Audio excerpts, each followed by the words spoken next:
दो चीज़ों पे चर्चा करेंगे। पहला है सुख और दूसरा है भक्ति योग, कर्म योग और ज्ञान योग। बहुत शॉर्ट में तीनों में चर्चा करेंगे। समय अभाव है, समय कम है हमारे पास, परंतु कोशिश करेंगे कि आपको थोड़ा सा इसका बेस बता दें, उसके बाद फिर अगली बार देखेंगे क्या करना है क्या नहीं करना। सुख के बारे में आपने कोई पहले भी क्लास करी है। कोई भक्त मुझे हिंदी में बताएगा कि आपने सुख के बारे में क्या ज्ञान प्राप्त किया, थोड़ा सा 2 लाइन में, 2-3 मिनट, 1-2 मिनट के अंदर कौन बताना चाहेगा?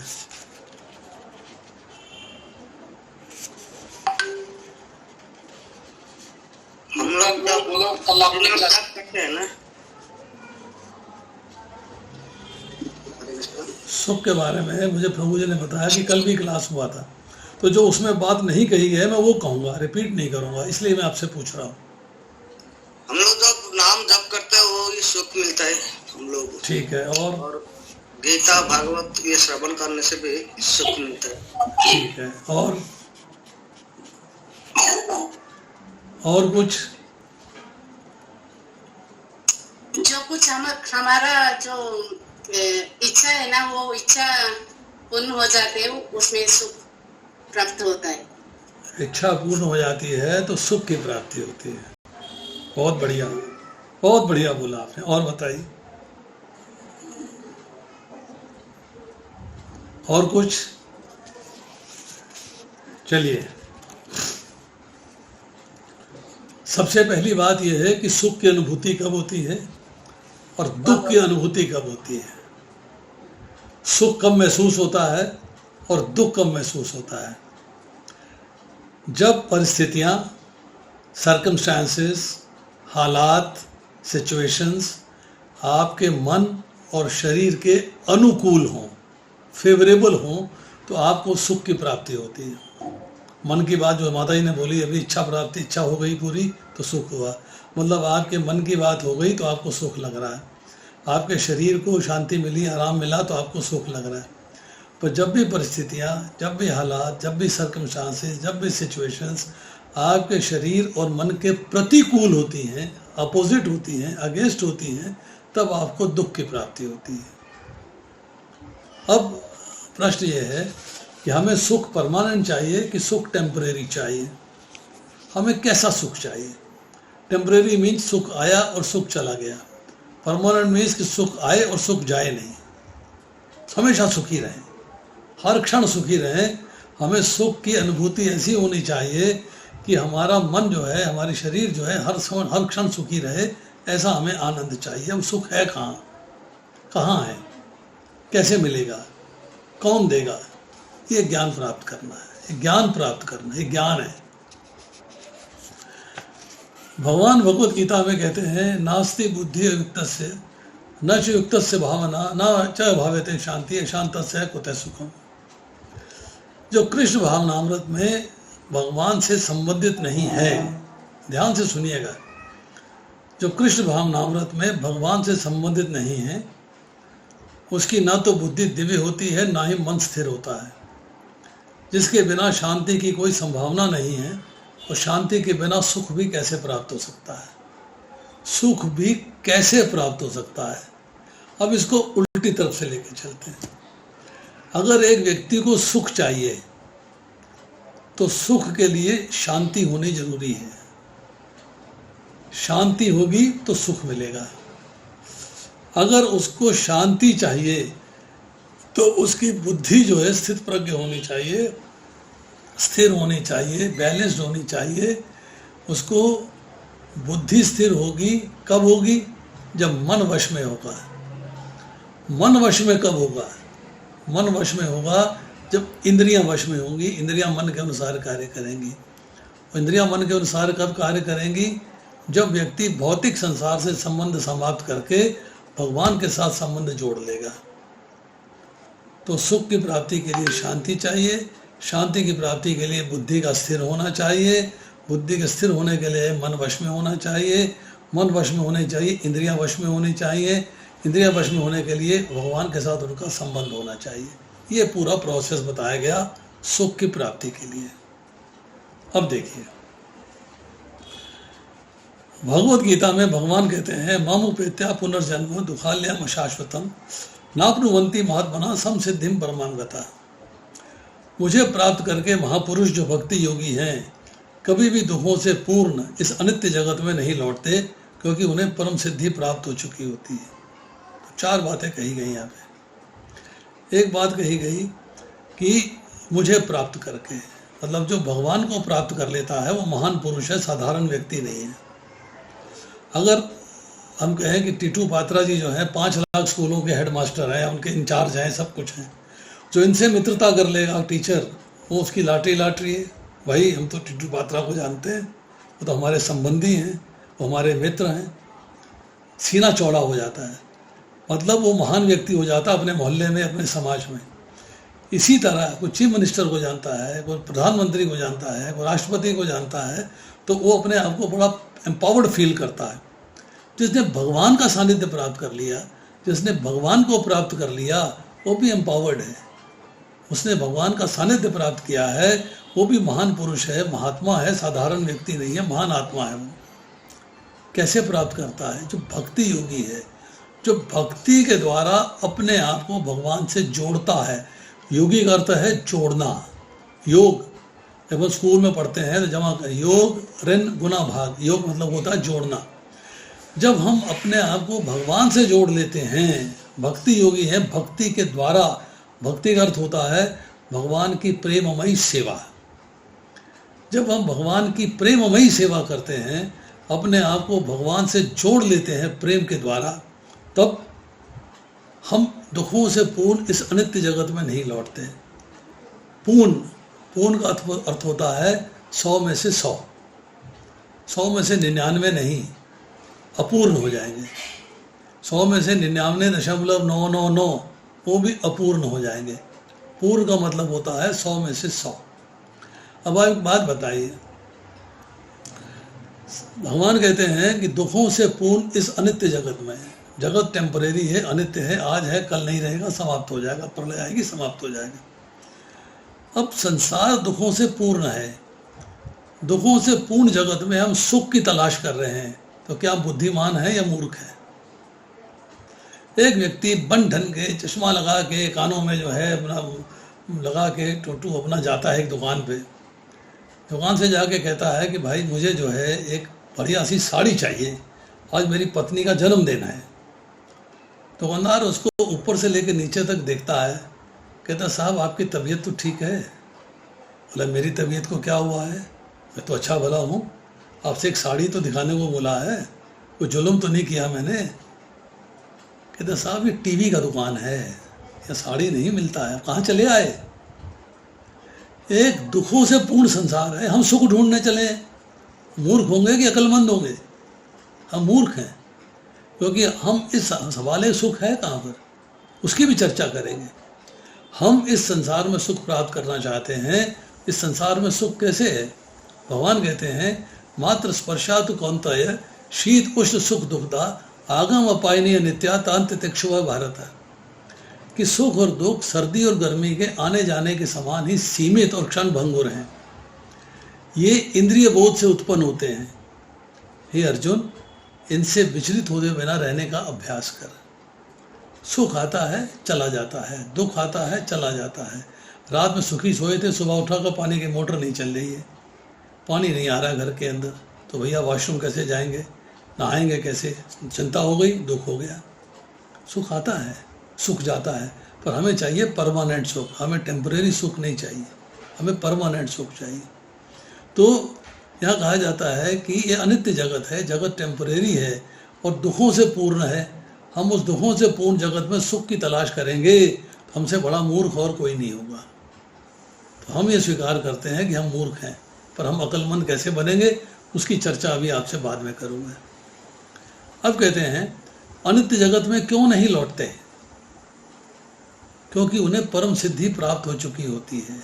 वो परम सिद्धि क्या है जिसको प्राप्त करके आप भगवान के धाम चले जाते हो और वहां से वापस लौट के नहीं आते हो। भगवान कहते हैं न तद्भासते सूर्यो न शशांको न पावकः है यत् गत्वा निवर्तन्ते तद्धाम परमं मम, कि मेरे स्वयं धाम में गया हुआ जीव लौटकर इस संसार में नहीं आता। फिर भगवान कह रहे हैं आप ब्रह्म भुवना लोका पुनर्वर्तनो अर्जुना माम उपेत्या तो कौन है पुनर्जन्म न विद्यते। इस जगत में सर्वोच्च लोक ब्रह्मा जी का, निम्नतम लोक पाताल, सारे के सारे लोग दुखों के घर हैं। ये भगवान का स्टेटमेंट है, मेरा स्टेटमेंट नहीं है। सारे के सारे लोग दुखों के घर हैं। दुख क्या है? जन्म और मृत्यु का चक्र। किंतु है कुंती पुत्र, जो मेरे धाम को प्राप्त कर लेता है वह फिर कभी जन्म नहीं लेता। क्यों?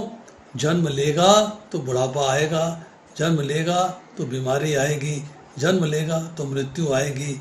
और भगवद गीता के अंदर 4 प्रकार की तकलीफें बताई गई हैं, 4 प्रकार के दुख बताए गए हैं। जन्म मृत्यु जरा व्याधि दुख दोषानुदर्शनम, 4 दुख है। जन्म होना, मृत्यु होनी, बुढ़ापा आना और बीमारी आनी, 4 दुख है। अब इन दुखों से आपको छुटकारा चाहिए। कहाँ होगा? भगवान के धाम जाके। क्यों होगा ये भी बताएंगे, ये अभी आपको बताएंगे कि वहाँ पे जाके क्यों होगा और कैसे होगा। अब उन्हें परम सिद्धि प्राप्त हो चुकी होती है। वो परम सिद्धि क्या है? परम सिद्धि क्या है? वो कौन सी ऐसी वस्तु है जिसको प्राप्त करने के बाद मनुष्य भगवान के धाम जाके फिर लौट कर नहीं आता। हम जब किसी के यहाँ मृत्यु में जाते हैं तो हम वहाँ जाके जो है एक संदेश मिलता है कि आइए सब लोग मिलके भगवान से प्रार्थना करें कि इस दिवंगत आत्मा को अपने चरणों में स्थान दें। चरणों में स्थान देने का मतलब यह है कि अब भगवान के धाम से मोक्ष की प्राप्ति हो गई, मुक्ति की प्राप्ति हो गई। अब वह लौट कर इस भौतिक संसार में नहीं आएगा, भगवान के धाम में रहेगा, भगवान की सेवा में संलग्न होगा। अब भगवान कहते हैं कर्मजम बुद्धि युक्ता ही फलम त्यक्त्वा मनीषिणः जन्म बंध विनिर्मुक्ता पदम गच्छन्ति अनामयम्। इस तरह भगवत भक्ति में लगे रहकर बड़े बड़े मुनि और भक्तगण अपने आप को इस भौतिक संसार में कर्म के फलों से मुक्त कर लेते हैं। इस प्रकार वे जन्म मृत्यु के चक्र से छूट जाते हैं और भगवान के पास जाकर उस अवस्था को प्राप्त करते हैं जो समस्त दुखों से परे है। पदम गच्छन्ति अनामयम्। आमय का अर्थ होता है दुख, कष्ट, तकलीफ, परेशानी, टेंशन, कुंठा।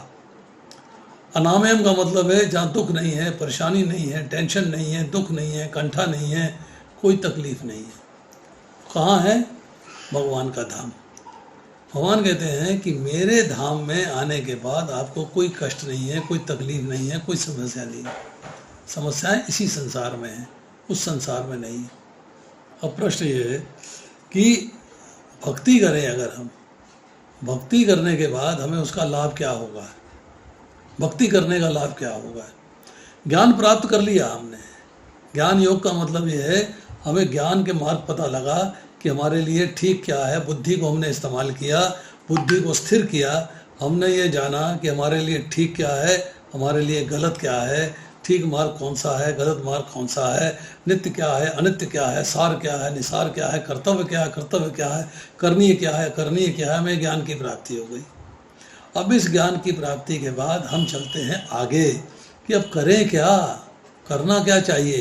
तो क्या कहते हैं? इस तरह भगवत भक्ति में लगे रहकर, भगवान की प्रेममयी सेवा में लगे रहकर हमको जो है इसकी प्राप्ति होती है भगवान के धाम की। अब प्रश्न ये है, हमारा अभी छूटा हुआ है कि वो कौन सी परम सिद्धि है जो हमें प्राप्त हो कि हम भगवान के धाम जा सकें। कौन सी परम सिद्धि है? भगवान के धाम जाना है, मुझे आपके घर आना है। मैं कहता हूँ कि मैं आपके घर आना चाहता हूँ, क्या मुझे अपने घर में आने देंगे आप? मुझे जानते नहीं, पहचानते नहीं, आपका मेरे से संबंध नहीं, हमने कभी संबंध निभाया नहीं, तो आप मुझे दरवाजे से ही विदा कर देंगे। एक व्यक्ति दूसरे व्यक्ति के साथ पार्क में मिलता है और उसको घूमते हुए देखता है रोज ये व्यक्ति पार्क में घूमता रहता है, संबंध नहीं बना, बातचीत नहीं हुई, मुलाकात नहीं हुई, उस व्यक्ति ने आपका दरवाज़ा खटखटा दिया। अब दरवाजे पे आते हो, उसका हालचाल पूछते हो, उससे बात करते हो और उसे विदा कर देते हो। अब उस व्यक्ति से आपकी मुलाकात हुई, पार्क के अंदर बगल अगल में बैठे, चर्चा हुई, नाम पता पूछा, बच्चे कितने हैं, पत्नी क्या करती है, आप क्या करते हो, कहाँ रहते हो, वगैरह वगैरह, तो कुछ ज्ञान हो गया। अब उस व्यक्ति ने आपका दरवाज़ा खटखटा दिया। अरे ये तो हमें मिलता रहता है, इससे तो हमारी जान पहचान है, चलो इसको ड्राइंग रूम में ले चलते हैं। अब उसे बैठक में ले आए, ड्राइंग रूम में ले आए, उससे आपने बातचीत करी और बातचीत करने के बाद हमने उसको विदा कर दिया। अब दरवाजे पे खटखटाहट हुई, बच्चे को भेजा गया। बच्चा कहता है, माता जी, मंजू माता जी आई हैं। अपनी माँ से कहता है, मंजू माता जी आई हैं। दरवाज़ा खोलता है तो मंजू माता जी जो है, उनको माता कहती है, यहीं आ जाओ। माता किचन में काम कर रही है और मंजू माता किचन में पहुंच जाती है। माता बेडरूम में है तो मंजू माता बेडरूम में चली जाती है। क्यों? क्योंकि उस मंजू माता का उस घर की स्वामिनी से प्रेम है, गहरा प्रेम है, बचपन का प्रेम है, गहरा प्रेम है। दोनों उस प्रेम के संबंध को निभाते हैं, संबंध को निभाते हैं। इतना प्रेम है कि उस घर में प्रवेश निर्बाध, बिना किसी बाधा के, निर्विवाद आप आराम से उस घर में जाइए, कोई आपको रोकेगा नहीं। भगवान के धाम जाना चाहता है, अब भगवान से प्रेम नहीं है, मैं तो भगवान को जानता ही नहीं, मुझे पता ही नहीं भगवान कौन है, भगवान से मेरा संबंध क्या है, संबंध को निभाना कैसे है, मुझे ज्ञान ही नहीं है। तो भगवान क्या अपने घर में आने देंगे? भगवान उसी को आने देंगे जिससे उनका प्रेम है, प्रेम है जिससे, वो भगवान के घर जा सकता है। तो परम सिद्धि क्या है? भगवान का प्रेम, कि भगवान आपसे प्रेम करे। मैं भगवान से प्रेम करता हूँ। लड़का लड़की से कहता है कि मैं तुमसे बहुत प्रेम करता हूँ, मैं तुमसे बहुत प्रेम करता हूँ, अरे मैं तुमसे बहुत प्रेम करता हूँ। लड़की कहती है, मैं तो तुमसे प्रेम नहीं करती, मैं तो तुमसे प्रेम नहीं करती, तुम क्या गाना गाए जा रहे हो। मतलब प्रेम जो है वो दो तरफा होता है, इधर से प्रेम किया, उधर से प्रेम लिया। तो भगवान हमसे प्रेम करें, हमें वो स्थिति चाहिए। हम तो भगवान से प्रेम करने की कोशिश कर रहे हैं, हम प्रयास कर रहे हैं भगवान से प्रेम करें, पर भगवान हमसे प्रेम करें वो स्थिति चाहिए। वो स्थिति कैसे आती है? एक कहानी सुनिए। एक घर में सास और बहू में बहुत झगड़ा है। सास चाहती है बहू से छुटकारा मिले, बहू चाहती है सास से छुटकारा मिले। उस गांव में एक महात्मा जी आते हैं। वो महात्मा जी के पास सब समस्याओं का इलाज है। सास सोचती है मैं जाके महात्मा जी से अपनी इलाज पूछूं कि कैसे बहू से छुटकारा मिलेगा, पर कमर में दर्द है, घुटनों में दर्द है, टखनों में दर्द है, जा नहीं पाती। अब बहू जो है यंग है, फटाफट भाग के महात्मा जी के पास पहुंच जाती है। महात्मा जी कहते हैं, आओ बेटा, कैसी आई? बोली, ऐसे मेरी सास बहुत तंग करती है, मुझे बहुत दुख रहता है मेरे को, मेरी सास से मेरा छुटकारा करा दीजिए। बोले, छुटकारा करा दूं? बोले, करा दीजिए। मार दूं क्या? बोली, मार दीजिए। ये लो ये पुड़िया, जाके सास को खिलाना, तुम्हारी सास मर जाएगी। पुड़िया लेके चलने लगती। महात्मा बहुत अच्छा है, फट से इलाज बता दिया, ना रहेगा बांस, ना बजेगी बांसुरी, सास मर जाएगी, मैं खुश हो जाऊंगी। चलने लगती है तो महात्मा जी रोक लेते हैं। बोले, ये बताना कि पुलिस किसे पकड़ेगी? रोने लग जाती है, मेरे घर में तो मेरे सिवाय और कोई है नहीं, सास का दुश्मन तो मैं ही हूँ, तो पुलिस मेरे को पकड़ेगी। जब पुलिस तुमको पकड़ेगी तो तुम तो फांसी लग जाओगी, फिर मैं क्या करूँ? इस समस्या का हल बताइए। बोले, पुड़िया वापस कर दीजिए। पुड़िया वापस ले ली। ये बेकार महात्मा, इसे कुछ आता ही नहीं, कभी पुड़िया देता है, कभी पुड़िया लेता है, इसे कुछ नहीं आता। ये दूसरी पुड़िया ले जाओ। बोली, महात्मा जी इसमें क्या है? इसमें धीमा जहर है, हल्का। ये रोज रात को एक चुटकी अपनी माँ को, सास को पिला देना, और 1 साल में वो मर जाएगी। बड़ा मुश्किल है, मैं तो उसको 1 दिन नहीं झेल पा रही हूँ, अब 1 साल की बात करते हो। भाई देखो, करना तो पड़ेगा। पुड़िया लेके चलने लगी। महात्मा जी ने फिर पूछा, ये बताओ कि 1 साल के बाद पुलिस किसे पकड़ेगी? तुम्हें? बोले, इसका हल बताओ। इसका हल ये है कि सास की सेवा करना। 1 साल में सास का प्रेम जागृत कर दो। 1 साल में सास का कहना मानो, ताने मत मारो, कमेंट मत करो, उसके अपोजिशन में मत जाओ, जैसा सास कहे वैसा करो, उसकी सेवा करो, प्रेम से सेवा करो। 1 साल के बाद आई, महात्मा जी ने कहा अच्छा तुम वही हो ना जो सास को मारने की पुड़िया ले गई थी? बोली हाँ।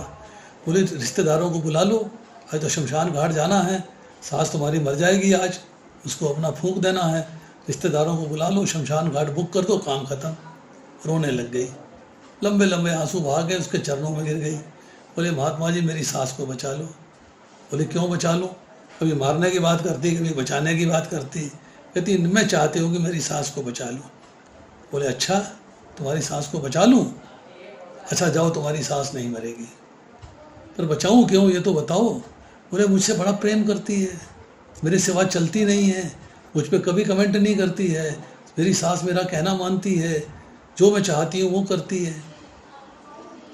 महात्मा जी कहते हैं जाओ तुम्हारी सास नहीं मरेगी।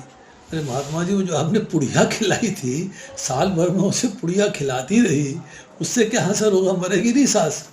अरे बेटा वो तो हाजमे की पुड़िया थी, पेट ठीक रखने के लिए।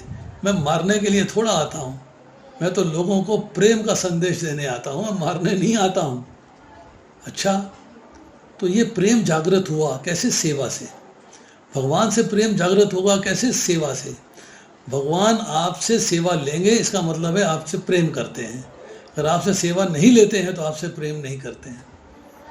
अब आपके पास परम सिद्धि आ गई कि आपको भगवान की सेवा का अवसर प्राप्त हो गया, आप भगवान के धाम जाने में सक्षम हो गए। पर सुख वहाँ क्यों है?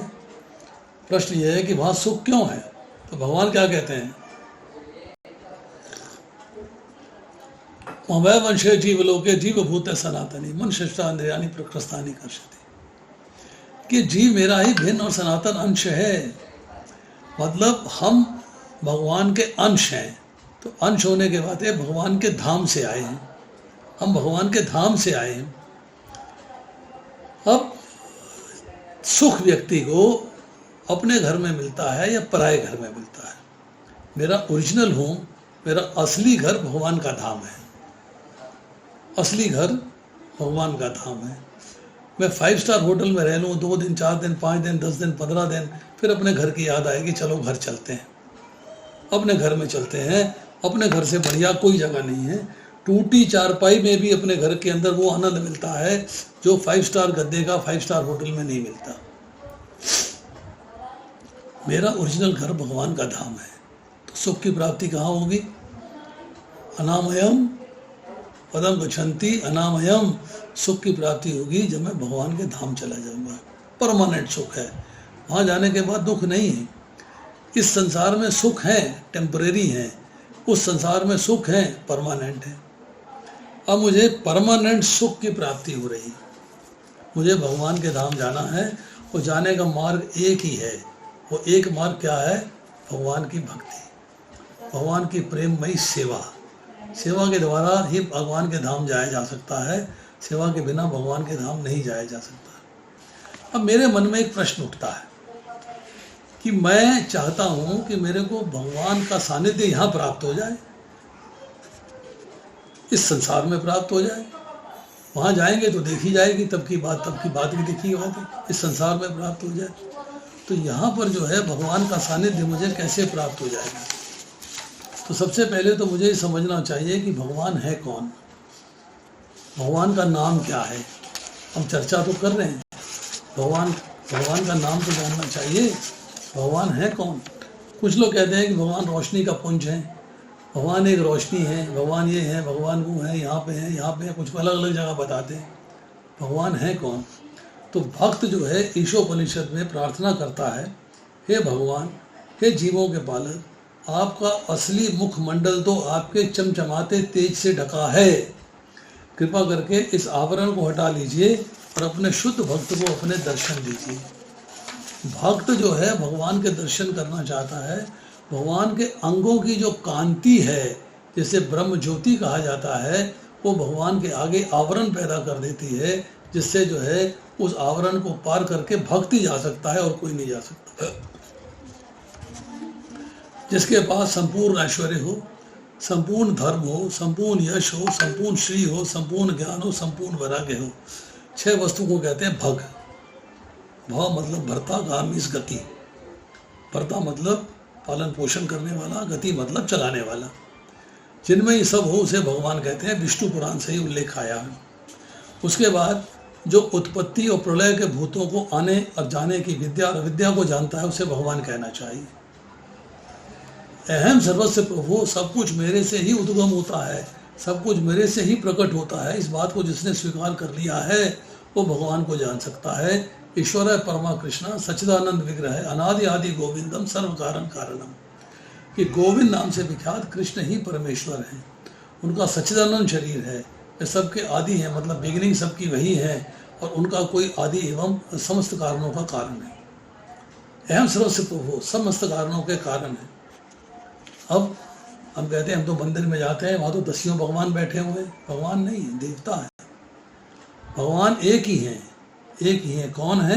ऐते चांच कला पुंस है कृष्णस्तु भगवान स्वयं। कृष्ण ही स्वयं भगवान है और कोई नहीं।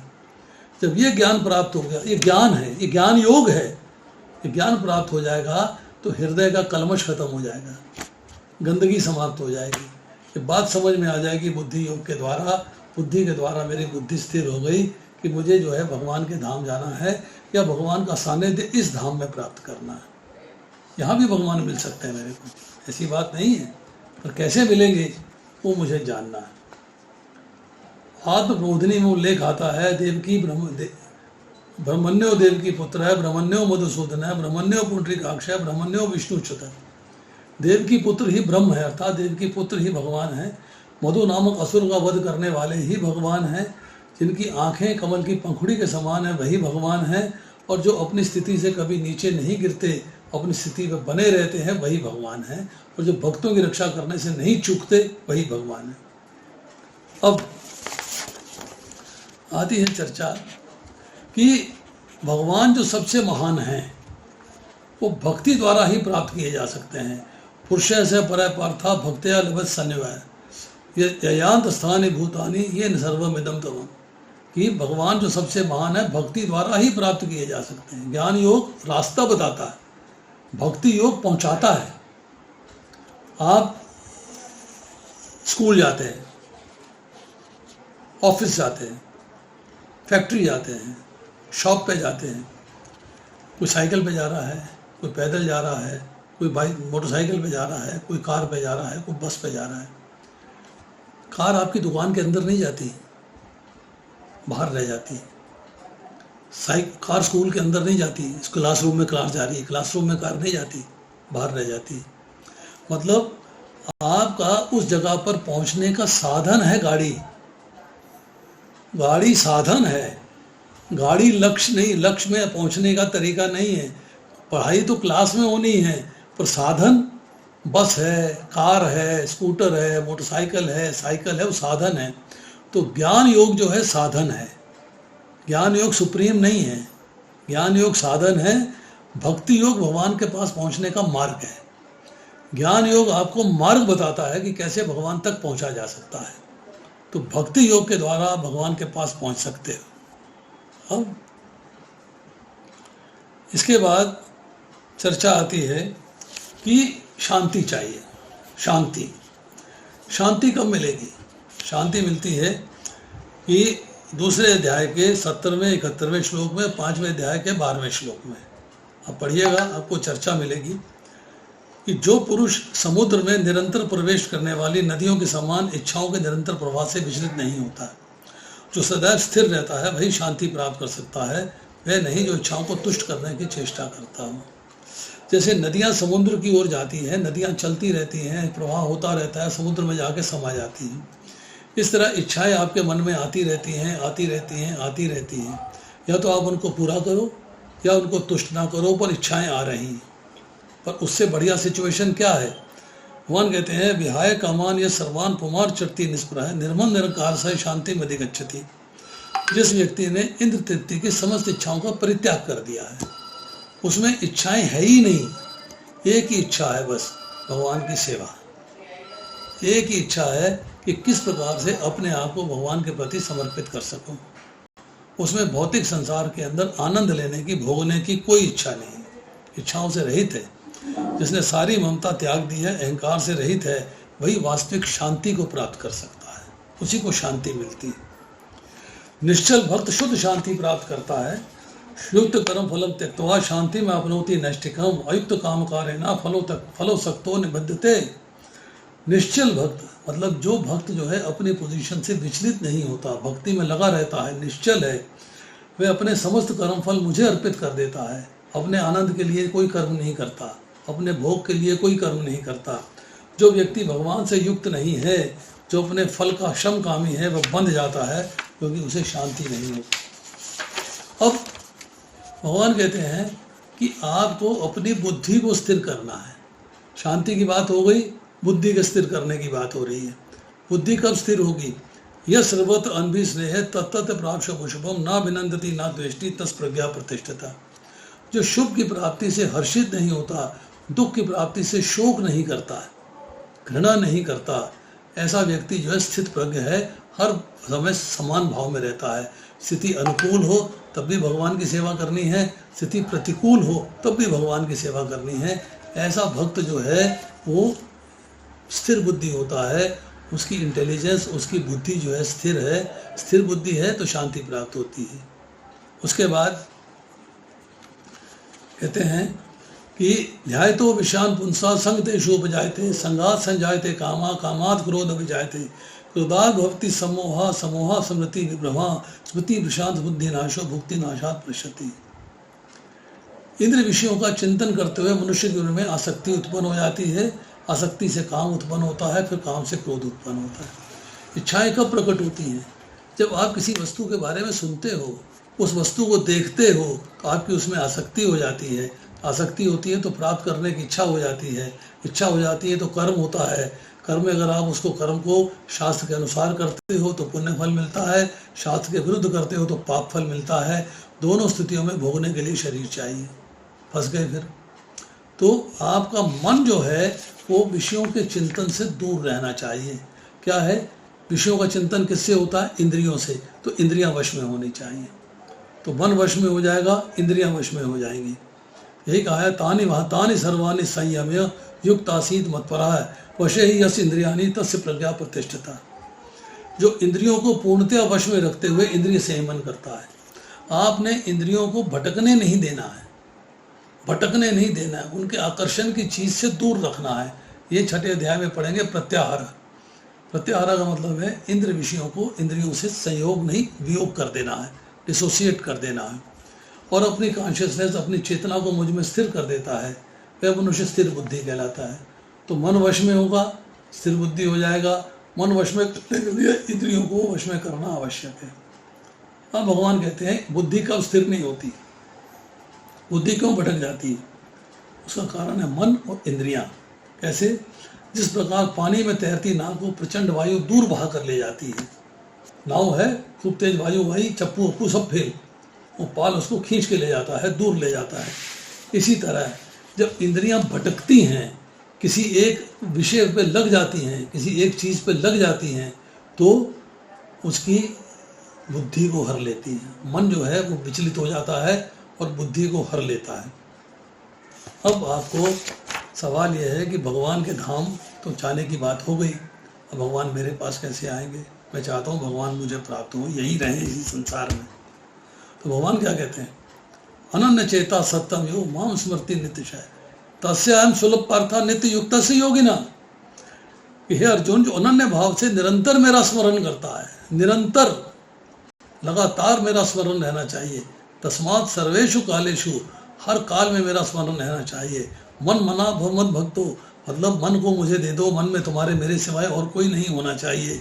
एक क्षण के लिए भी मेरा विस्मरण तुम्हारे लिए असहनीय हो जाए। जो व्यक्ति निरंतर मेरा स्मरण करता है, मेरा कौन? श्याम सुंदर कृष्ण जो तुम्हारे सामने रथ पर उपस्थित है, उसका स्मरण, उसके लिए मैं सुलभ हूँ। सुलभ मीन्स इजीली अवेलेबल। कैसे इजीली? तुमने पुकारा और हम चले आए। उत्तरा ने पुकारा, भगवान चले आए। द्रौपदी ने पुकारा, भगवान चले आए।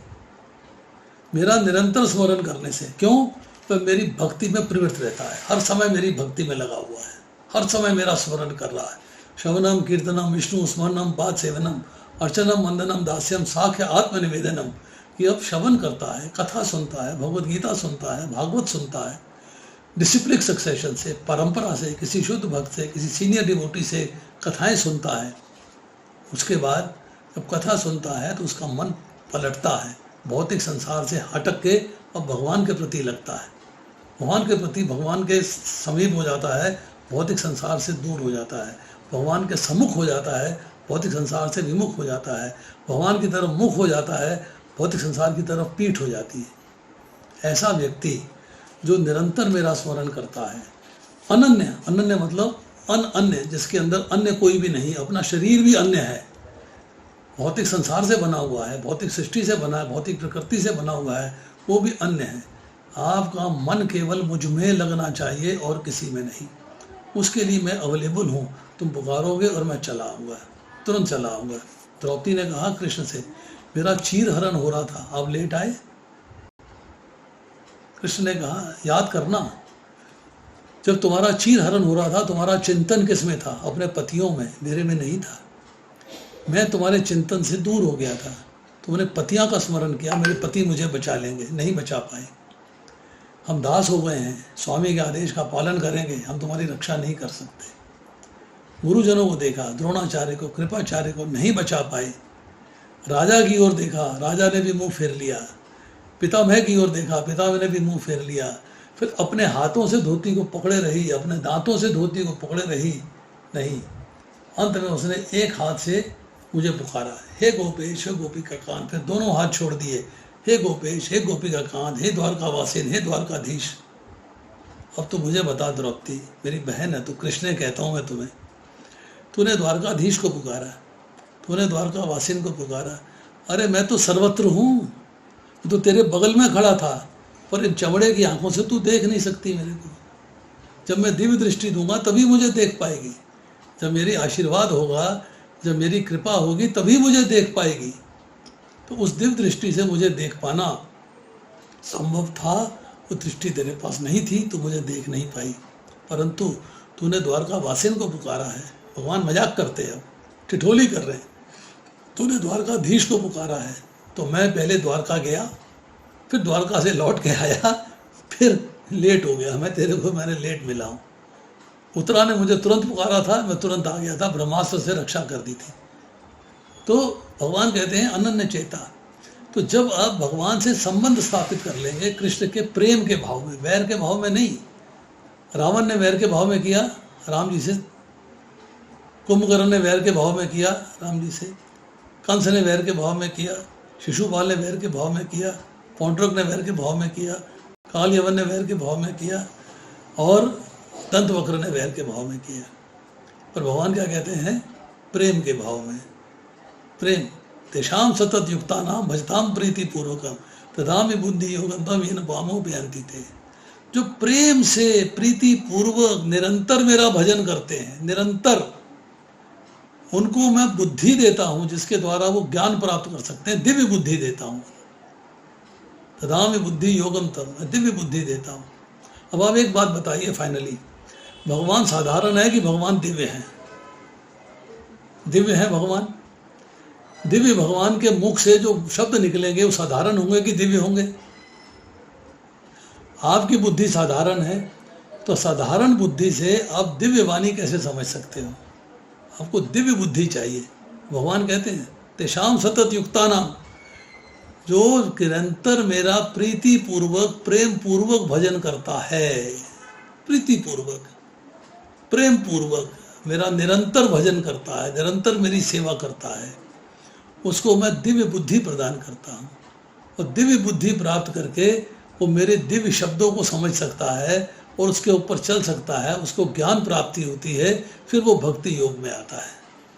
अब ज्ञान प्राप्ति के बाद आदमी को, व्यक्ति को पता लगता है कि मुझे कर्म कैसे करने चाहिए, मुझे कर्म करना चाहिए कि विकर्म करना चाहिए, कि मुझे अकर्म करना चाहिए, मुझे भगवान के प्रति कार्य करना चाहिए कि अपने प्रति कार्य करना चाहिए, अपनी कॉन्शियसनेस को, अपनी अपनी भौतिक कॉन्शियसनेस को फुलफिल करने के लिए कार्य करना चाहिए या आध्यात्मिक कॉन्शियसनेस भगवान के लिए मुझे कार्य करना चाहिए, ये फैसला करना व्यक्ति के हाथ में है। इसलिए ज्ञान योग, कर्म योग, भक्ति योग, ये सारे इम्पोर्टेंट हैं। सब स्टेप बाय स्टेप चलते हैं, एक के बाद दूसरा, दूसरे के बाद तीसरा, तीसरे के बाद चौथा। अल्टीमेट लक्ष्य है भगवान को प्राप्त करना, और भगवान को प्राप्त इस जीवन में करना है तो अलग बात है, और अगर आपको भगवान को प्राप्त करना है मृत्यु के बाद तो अलग बात है। अब एक व्यक्ति कहता है कि भगवान ने भगवत गीता में एक बड़ी टेढ़ी बात कह दी, और टेढ़ी बात कह दी। बोले क्या टेढ़ी बात कही? अंतकाले च मामेव स्मरण मुक्तवा कलेवरम ये प्रयाति समद्भावम याति नासस्य संशय, कि जीवन के अंत में जो केवल मेरा स्मरण करते हुए शरीर का त्याग करता है वह तुरंत मेरे स्वभाव को प्राप्त हो जाता है, मतलब मेरे धाम आ जाता है।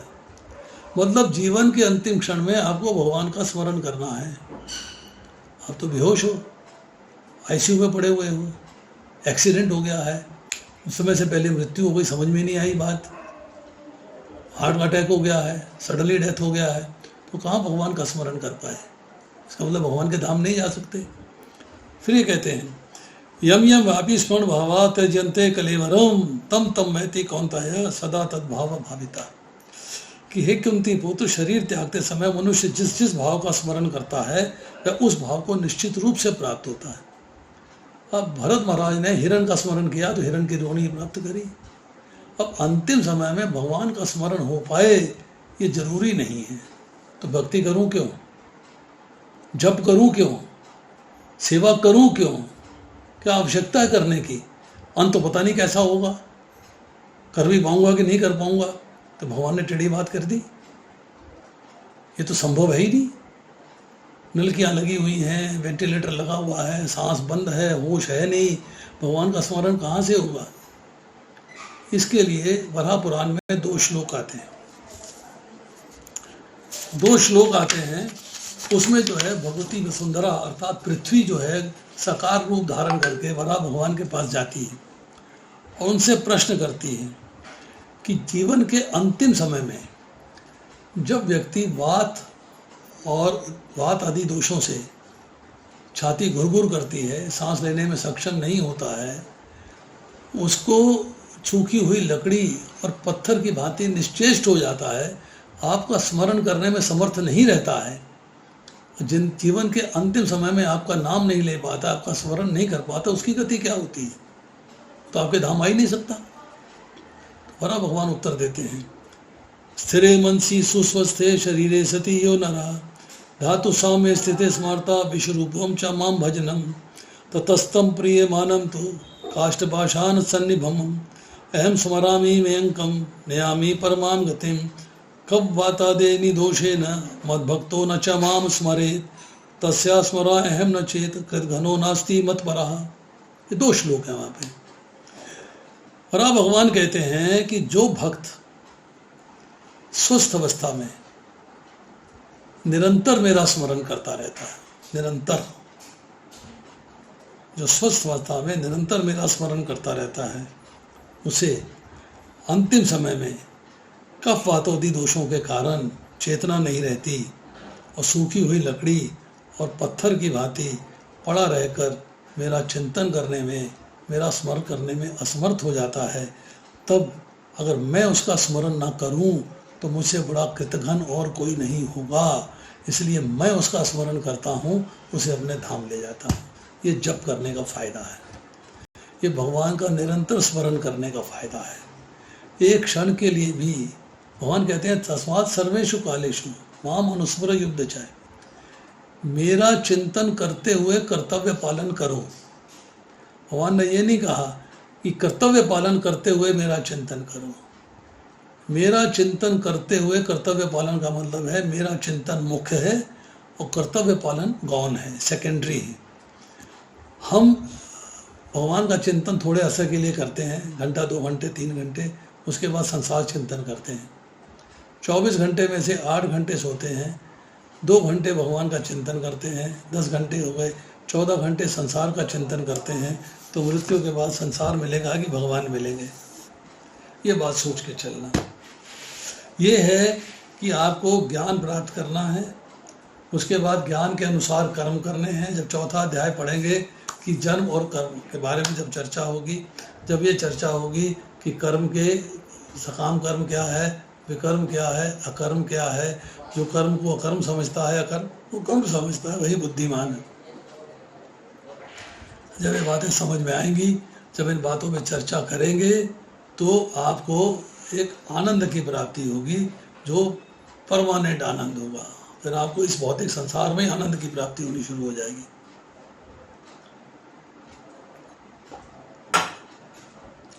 धन्यवाद प्रभु। कोई प्रश्न है किसी का तो पूछ सकता है।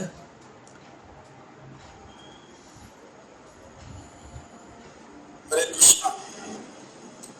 प्रभु मैंने कि लक्ष्मण कहले पचारंतु।